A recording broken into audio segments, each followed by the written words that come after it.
United University. Educate, evolve, empower.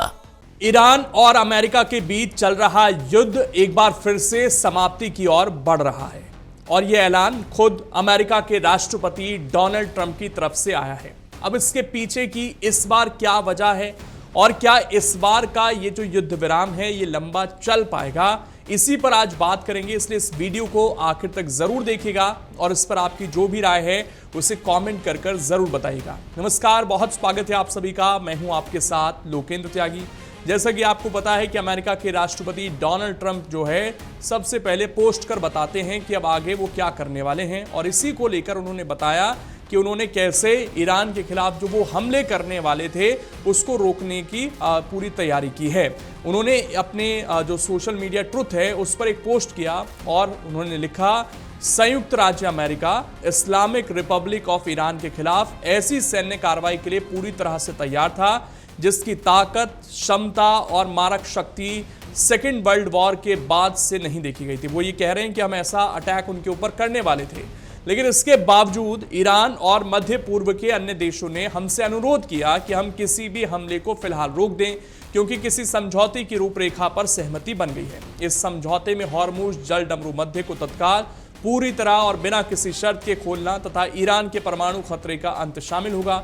इस अनुरोध के आधार पर दुनिया के भविष्य के हित और एक सफल एवं समृद्ध ईरान के अस्तित्व को ध्यान में रखते हुए मैंने संभावित हमलों को रद्द करने पर सहमति दी है, बशर्ते कि जल्द से जल्द एक समझौता हो सके। उन्होंने इसमें यह भी लिखा है कि इजराइल भी इस प्रतिबद्धता में मेरे साथ शामिल है। अब सभी लोग काम में जुट जाएं और इस समझौते को पूरा करें। इस विषय पर ध्यान देने के लिए आपका धन्यवाद। ये डोनाल्ड ट्रंप का पोस्ट है जो उन्होंने किया है। इससे पहले इसके पीछे की अगर हम इनसाइड स्टोरी को समझें तो शनिवार को सऊदी अरब के क्राउन प्रिंस मोहम्मद बिन सलमान ने ट्रंप से फोन पर बातचीत की। इस बातचीत के दौरान क्राउन प्रिंस मोहम्मद बिन सलमान ने ईरान के खिलाफ अमेरिका की संभावित सैन्य कार्रवाई को लेकर चिंता जताई और ट्रंप से लड़ाई आगे नहीं बढ़ाने की अपील की थी।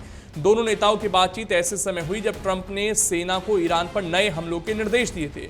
दरअसल सऊदी अरब को आशंका थी कि अगर अमेरिका ईरान के ऊर्जा ढांचे या अन्य प्रमुख बुनियादी ढांचे पर बड़े पैमाने पर हमले करता है तो ईरान भी जवाबी कार्रवाई में सऊदी अरब और अन्य खाड़ी देशों के ऊर्जा प्रतिष्ठानों को निशाना बना सकता है। इस सप्ताह की शुरुआत में सऊदी अरब ने इराक में ईरान समर्थित मिलिशिया के कई लॉजिस्टिक और हथियार ठिकानों पर अमेरिकी कार्रवाई में साथ दिया था। हालांकि रियाद लगातार अमेरिका और ईरान के बीच बातचीत से विवाद का समाधान करने पर जोर दे रहा था। इसी क्रम में सऊदी रक्षा मंत्री और क्राउन प्रिंस के भाई खालिद बिन सलमान बुधवार को वॉशिंगटन पहुंचे थे। उन्होंने ट्रंप और उपराष्ट्रपति जेडी वेंस से अलग अलग मुलाकात कर ईरान रणनीति पर चर्चा की थी। अगर इससे थोड़ा और पहले जाएं तो ट्रंप ने मंगलवार को व्हाइट हाउस में इजरायली प्रधानमंत्री बेंजामिन नेतन्याहू से भी मुलाकात की थी। फरवरी में ईरान युद्ध शुरू होने के बाद ये दोनों नेताओं की पहली आमने सामने की बैठक थी। नेतन्याहू ने ट्रंप से ईरान के खिलाफ सैन्य अभियान जारी रखने का आग्रह किया था। हालांकि अब अचानक से ट्रंप ने ईरान युद्ध खत्म करने पर सहमति बनने का ऐलान कर फिर से सभी को चौंका दिया है। ईरान युद्ध वैसे भी ट्रंप और उनकी पार्टी के लिए राजनीतिक रूप से भी अहम माना जा रहा है। ये युद्ध कई अमेरिकी नागरिकों के बीच अलोकप्रिय है और नवंबर में होने वाले महत्वपूर्ण मध्यावधि चुनावों से पहले वैश्विक अर्थव्यवस्था पर भी इसका असर पड़ रहा है। तो कुल जमा यह है कि डोनाल्ड ट्रंप ने ऐलान कर दिया है कि यहाँ पर युद्ध को हम रोक रहे हैं, लेकिन ये कोई पहली बार नहीं है।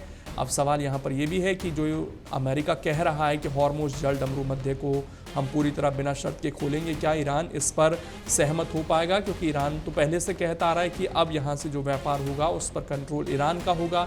और दूसरी तरफ ईरान अपनी और अन्य शर्तों के लिए भी लगातार हमने देखा है कि अड़ा रहा है और इसी वजह से इससे पहले जब शांति वार्ता हुई थी दोनों देशों के बीच और हमने देखा था कि जो समझौता है वो साइन भी किया था डोनाल्ड ट्रंप और ईरान ने, उसके बावजूद वो समझौता टूटा, उसके बावजूद हमले हुए। और ऐसे में अब देखना यही है कि या ये जो शांति है ये फिर से कुछ दिनों की रहती है या इस बार स्थायी शांति निकलती है यहाँ से और कोई बड़ा समाधान जो है वो होता है। हालांकि किन किन बातों पर दोनों देश आगे बढ़ेंगे ये पूरी तरह से अभी चीज़ें सामने नहीं आई हैं। बाकी इस पर आपकी जो भी राय है वो कमेंट कर आप हमें बता सकते हैं। अगर आप ये वीडियो YouTube पर देख रहे हैं तो हमारे चैनल को सब्सक्राइब कर बेल आइकन दबाएं और Facebook पर देख रहे हैं तो हमारे पेज को लाइक करें। अगर आप ये वीडियो YouTube पर देख रहे हैं तो हमारे चैनल को सब्सक्राइब कर बेल आइकन दबाएं और Facebook पर देख रहे हैं तो हमारे पेज को लाइक करें।